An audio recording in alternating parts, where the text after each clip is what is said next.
नमस्कार विद्यार्थी मित्रांनो, मी तुमचे एज्युकेटर श्वेता चंदनकर तुम्हा सर्वांचे ग्लोबल ऑनलाईन मराठी या युट्यूब चॅनलवर स्वागत करते. महाराष्ट्र सीट परीक्षा 2026 यासाठी आपण प्रिपेअर करतो आहोत आणि हा एक गोल्डन चान्स तुम्हाला मिळालेला आहे. कारण आपली एक्झाम पोस्टपोन झालेली आहे. संभाव्य परीक्षा 6 सप्टेंबर असं त्यांनी सांगितलेलं आहे. म्हणजेच एकंदरीत 2 महिने एक्स्ट्रा रिव्हिजन आपली होणार आहे. तर या 2 महिन्यामध्ये आपल्याला पेपर 1 आणि पेपर 2चं कसं प्रिपरेशन करायचं त्याच्या महत्त्वाच्या टिप्स मी इथे देणार आहे. त्याची रणनीती सांगणार आहे. त्यामुळे हा व्हिडिओ शेवटपर्यंत नक्की बघा. ग्लोबल ऑनलाईन आपल्यासाठी घेऊन आले आहे महाराष्ट्र सेट पेपर 1 2026 याचा क्रॅश कोर्स.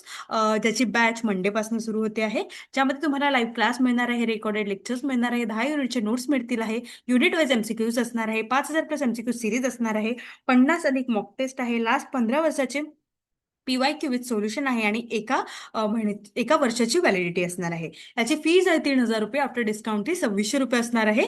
जर का तुम्हाला इनरोल करायचं असेल तर तुम्ही दिलेल्या नंबरवर संपर्क करू शकता किंवा ग्लोबल ऑनलाईन ऍप प्ले स्टोअरवरून डाउनलोड करू शकता.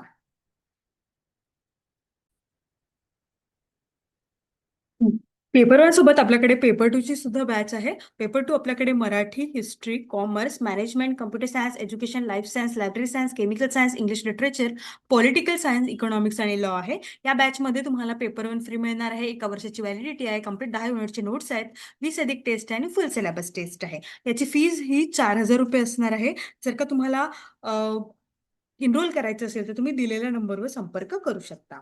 चला तर मग जाणून घेऊया आपली रणनीती. बघा, आपल्याला माहिती आहे पेपर 1 मध्ये 50 प्रश्न असणार आहे 100 मार्कांसाठी आणि हा 1 तास मिळणार आहे. पेपर 2 मध्ये आपल्याला 100 प्रश्न असतात 200 मार्कांसाठी 2 तास मिळतात. एकूण 150 प्रश्न, 300 मार्क्स आणि 3 तास. ठीक आहे. आता आता एकंदरीत आपली एक्झाम जवळ आलीच होती, त्यामुळे तुम्हाला तुमचे वीक जे आहेत, वीक विषय, वीक टॉपिक जे आहेत, टॉपिक्स ते तुम्हाला माहिती झालेले आहे. ठीक आहे. त्यामुळे तुम्ही सुरुवात जी करायची आहे ती त्यापासून करायची आहे आता. ठीक आहे. 10 युनिट्स असणार आहे आपल्याला पेपर 1 मध्ये 10 आणि पेपर 2 मध्ये 10. ठीक आहे. या पेपर 1 पेपर 2 दोन्हीमध्ये तुम्हाला आता तुमचे जे वीक, इथे मी नोट करते, तुम्ही पण नोट करा. वीक टॉपिक जे आहेत त्यापासून तुम्हाला आता सुरुवात करायची आहे. एकंदरीत रिडिंगला परत सुरुवात करून घ्यायची आहे. अ, एक नवीन स्टडी प्लॅन तयार करा. पुढचे 60 दिवस त्याच्यानुसार विभागणी करा. ठीक आहे. पेपर 1ला रोज 2 तास तरी द्या आणि पेपर 2ला तुम्हाला कमीत कमी 3 ते 4 तास द्यायचे आहे.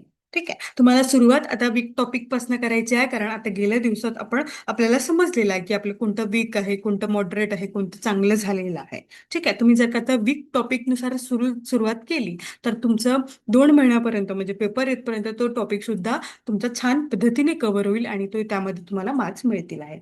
ठीक आहे. त्यासोबतच तुम्हाला दररोज रिव्हिजन करायचे आहे. नवीन अभ्यासासोबत जुने विषय विसरायचे नाही. आता तुम्ही वीक टॉपिक करताय, पण थोडंफार जरी जे तुमचं झालेलं आहे त्याच्यामध्ये रिव्हिजन करायचे है ना. या 2 तासामध्ये पेपर 1चा थोडा अर्धा पाऊण तास तरी रिव्हिजनला द्यायचं. पेपर 2 मध्ये पण तसंच करायचं. वीक टॉपिक सोबत आपले जे झालेले टॉपिक्स आहेत त्याला सुद्धा तेवढीच इम्पॉर्टन्स द्यायची. त्यानंतर PYQ, प्रिव्हियस इयर प्रश्न, हे आपल्याला रोज सोडवायचे आहे. त्याची मॉक टेस्ट जे म्हणते ते रोज एक द्यायची आहे आणि त्याचं अनालिसिस करायचं आहे. काय करायचं आहे? विश्लेषण करायचं आहे. ठीक आहे. आणि सोबत मॉक टेस्ट जे मी म्हणते तुम्हाला, आणि फुल लेंथ मॉक टेस्ट द्यायची. दर आठवड्यातून 2-3दा पण देऊ शकता किंवा मग आता आपल्याकडे अवेलेबल आहे मॉक टेस्ट, त्यामुळे तुम्ही रोज सुद्धा देऊ शकता. 60 दिवसात तुम्ही देऊ शकता. 50 अधिक मॉक टेस्ट जर का तुम्ही या 60 दिवसात दिले ना, तुमची सेट क्लिअर होते. ओके. त्यानंतर वीक टॉपिक्स मी पूर्ण करायला सांगितलं आहे. त्यानंतर शॉर्ट नोट्स जे आहे ते तुम्हाला खूप महत्त्वपूर्ण ठरतात. तुम्ही जे नोट्स काढलेले आहेत किंवा तुम्ही आता जे नोट्स काढणार आहात ते सुद्धा खूप महत्त्वाचं आहे. पेपर 1 मधलं स्कोरिंग टॉपिक्स मी तुम्हाला सांगितलं. जर का तुम्हाला मॅथ्स जमत असेल तर scoring topic data interpretation, maths आणि हे असणार आहे. पॅसेजमध्ये पण आहे. त्यामुळे आपले जे मार्क्स आहेत ते इथेच आपल्याला कव्हर करायचे आहे. ठीक आहे. त्यानंतर ICT महत्वाचं आहे. ऑलमोस्ट सगळे 10 युनिट महत्वाचे आहेत. पण त्या पद्धतीने जे टॉपिक्स असतात ते आपण सांगितले होते. ते थोडे थोडे रोज सराव करा. ठीक आहे. त्यानंतर 60 दिवसाची ही संधी तुम्हाला आता वाया घालवायची नाहीये. दर रविवारी फुल मॉक टेस्ट दिलीच पाहिजे. चुका लिहून ठेवायचे, आपलं कुठलं चुकलेलं आहे, कोणता टॉपिक्स आपल्याला वीक वाटतो आहे, किंवा मग या टॉपिकमध्ये चुकलंय तर हा टॉपिक ते लगेच वाचून घ्यायचा. ठीक आहे. दररोज 50 ते 100 मॉक MCQ सॉल्व्ह करायचे. ओके. दर 15 दिवसांनी संपूर्ण रिव्हिजन करायचे जे तुमचं झालेलं आहे. त्यानंतर पेपर 1 आणि पेपर 2 दोन्हीचा समतोल ठेवायचा आहे. एकाच वर भर द्यायचा नाहीये. पेपर 2 पण तुमचाच आहे, पेपर 1 पण तुमचाच आहे. ठीक आहे. त्यानंतर टाइम मॅनेजमेंटचा सराव होईल. जर का तुम्ही मॉक टेस्ट व्यवस्थितपणे बसून दिली 3 तास, तर तुमचा टाइम मॅनेजमेंट खूप खूप चांगलं होणार आहे. पण बहुतांश लोकांना पेपर 1 मध्ये टाइम पुरत नाही, कारण मॅथ्स, डेटा इंटरप्रिटेशन, टेबलचे जे प्रश्न असतात ते खूप कधी कधी किचकट विचारतात. ओके.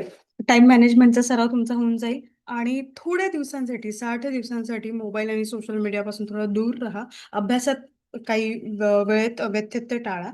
आणि एकंदरीत तुम्हाला पास व्हायचंच आहे या आत्मविश्वासाने अभ्यास करा. ठीक आहे. आणि या 2 महिन्यात तुम्हाला तुमची जास्तीत जास्त वेळा अभ्यासक्रमाची उजळणी झाली पाहिजे. तर तशा पद्धतीने तुम्ही शेड्यूल बनवा आणि तशा पद्धतीने त्याला फॉलो सुद्धा करा. एक्झाम पुढे गेली म्हणजे तयारीला पुढे ढकलू नका. दररोज निश्चित अभ्यासाचे तास ठरवा आणि त्याचं पालन सुद्धा करा. सर्वात कठीण विषय किंवा जे आता आपण ठरवलंय वीक टॉपिक्स आधी करायचे ते आधी करा. त्यानंतर कसं हळूहळू त्याचं तुम्हाला सवय होईल. कॉन्सेप्ट समजून घ्या. एकंदरीत घोकमपट्टीवर पाठांतरावर विश्वास ठेवू नका. कॉन्सेप्ट समजून घ्या. पेपर 1 मध्ये रोज किमान एक विषय तरी पूर्ण करा. जसं टीचिंग ऍप्टिट्यूड आहे किंवा रिसर्च ऍप्टिट्यूड आहे. त्यातले टॉपिक्स महत्वाचे किंवा एकंदरीत एक युनिट करा. है ना? त्यानंतर MCQ सोडवल्यानंतर उत्तर बरोबर आहे की नाही त्याचं अनालिसिस करा. मी तुम्हाला सांगितलं 45 मिनिट्स तरी तुम्हाला रिव्हिजनला द्यावे लागेल. ठीक आहे. 30 ते 45 मिनिट्स. ठीक आहे. त्यानंतर मॉक टेस्ट द्या, वेळेचे नियोजित सुधारणा करा आणि बोनस टाइम म्हणून बघा. परीक्षा पुढे गेली आहे पण तुमचं स्वप्न नाही. त्यामुळे या 2 महिन्यांचा योग्य उपयोग करा आणि निवडीच्या एक पाऊल जवळ पोहोचा. त्यानंतर आपण एक सेल्फ टेस्ट मॉड्यूल वापरून आपण आपली तयारी करू शकतो. यामध्ये काय असतं, तर तुमचा अभ्यास किंवा तयारी सुधारण्यासाठी अनेक पद्धतीने विकसित केल्या. त्यामध्ये एक तर सेल्फ टेस्ट मॉडेल. जर तुमच्या अभ्यास रोज पर्यायी दिवशी किंवा आठवड्याच्या चाचण्यांचा समावेश केला तर तुमचं कसं होईल, म्हणजे मॉक टेस्टचा समावेश केला तर तुमचा व्यवस्थितपणे अभ्यास होईल. परीक्षेदरम्यान स्वतःशी प्रामाणिक राहायचं आहे. निर्धारित विषय व्यवस्थितपणे पूर्ण करायचा आहे. गांभीर्याने वेळ द्यायचे आहे. आणि कुठल्याही पद्धतीचं AI वगैरेची मदत घ्यायची नाहीये पेपर सोडवताना, कारण मग ते एकंदरीत तुमचा आत्मविश्वास त्यांनी कमकुवत होईल. ठीक आहे. आणि ध्येय काय आहे, कसं साध्य करायचं ते आपल्याला बघायचं आहे. ही स्ट्रॅटेजी तुम्ही फॉलो करा.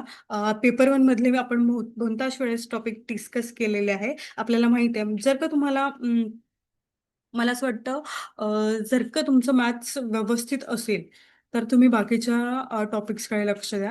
जर का तुमचं मॅथ्स हे कच्चं असेल तर तुम्ही मॅथ, डेटा इंटरप्रिटेशन यामध्ये लक्ष द्या. कारण इथे जे आहे हे आपल्याला आउट ऑफ मार्क्स हवे आहेत.